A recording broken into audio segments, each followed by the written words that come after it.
We're looking at inverse functions here, or inverse relationships. Sometimes they're not functions, but we're not guaranteed that we have an inverse function. But the way we'd find out is the easiest way is to switch the x and the y.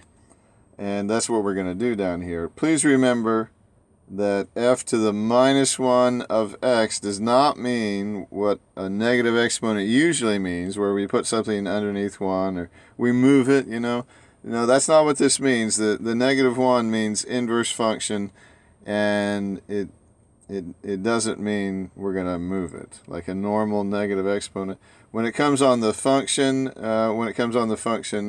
label f or g or h or whatever we're naming the function, then it doesn't mean what it usually means. So sorry about the overlap. And then the verification, we plug one function into the other function and we see if it works. Then we see if we get x. So let's go ahead and do this.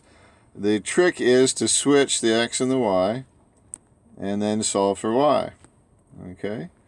So let's go ahead and do that. We'll say we're adding 28 to both sides. So we say x plus 28 is equal to 10y. At some point I want to move that y over to the left because I'm solving for y.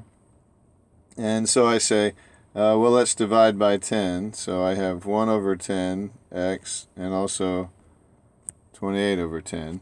And so therefore y is equal to 1 over 10 x plus, should we say, I guess we shouldn't. We'll just keep it as a fraction. They're both divisible by 2, so we have 14 over 5. Okay, so I simplified that.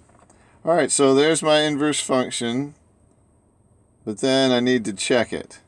All right, so here we go. We have y to the 10x minus 28, and we're going to use both of them this way. We're going to say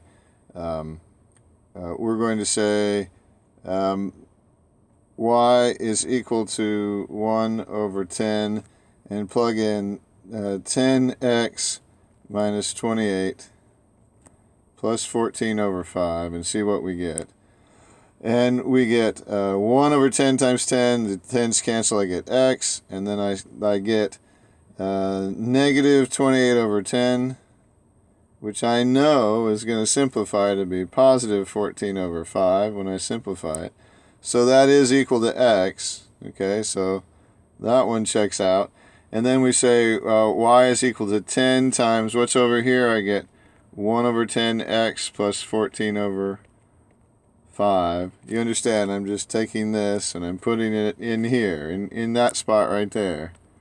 Okay, this is to check it, to see if I did it the right way. And I get 10 times 1 over 10, that's 10, so I get x. And then, oh, I forgot to write the whole thing. I got so consumed with this part, I forgot the minus 28. That's got to be there. I forgot it. That would mess me up. So the 10's cancel. I get that. The 5 and the 10 cancel, right? Do you see that? The 5 and the 10 cancel. So I have 2 left on top. 2 times 14 is 28, and then minus 28. And so therefore I still get x, and everything's good. It checks out. They are inverses. So this is a good answer.